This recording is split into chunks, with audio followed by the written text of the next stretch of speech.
টঙ্গীর ভূমিদস্যু কামরুজ্জামান ওরফে কামরুল ওরফে মাচ্ছা কামরুলের বিরুদ্ধে ব্যবস্থা নিতে আবেদন করেছে সুপ্রিম কোর্টের 10 আইনজীবী।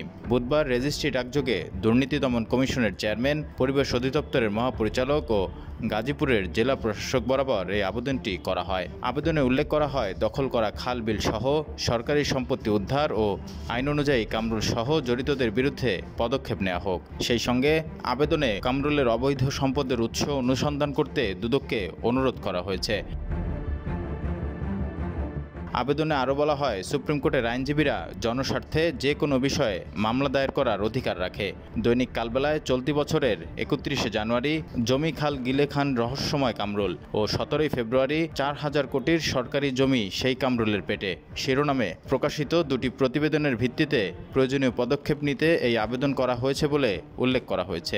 প্রতিবেদনটি বরাত দিয়ে আবেদনে বলা হয়, একসময় স্থানীয় বাজারে মাছ বিক্রি করলেও জমি খালবিল দখল করে এখন ভূমিদস্যু কামরুল হাসান কোটি টাকার মালিক। খাল বিল ও সরকারি জমিসহ ব্যক্তি মালিকানার অনেক জমি দখল করে বানিয়েছেন শিল্প কারখানা ও একাধিক হাউজিং প্রকল্প।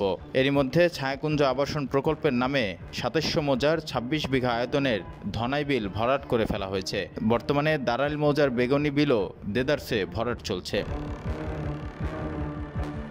এদিকে আবেদনে বলা হয়, পরিবেশ আইন ও জলধারার সংরক্ষণ আইন অনুসারে যে কোনো জলাশয়, পুকুর, নদী, খাল, বিল, হাওর ও দিঘি ভরাট করা নিষিদ্ধ। অথচ ওই প্রতিবেদনের পরও এসব খালবিল ও সরকারি সম্পত্তি উদ্ধারে কোনো পদক্ষেপ নেওয়া হয়নি বলে জানা গেছে। তাই খালবিল সহ সরকারি যেসব সম্পত্তি বেদখল হয়েছে তা দ্রুত সময়ের মধ্যে উদ্ধারের জন্য অনুরোধ করা হয় আবেদনে। অন্যথায় উচ্চ আদালতে এ বিষয়ে নির্দেশনা চেয়ে আইনি পদক্ষেপ গ্রহণ করা হবে বলে উল্লেখ করা হয়। রিপন হোসাইন, ঢাকা মেইল।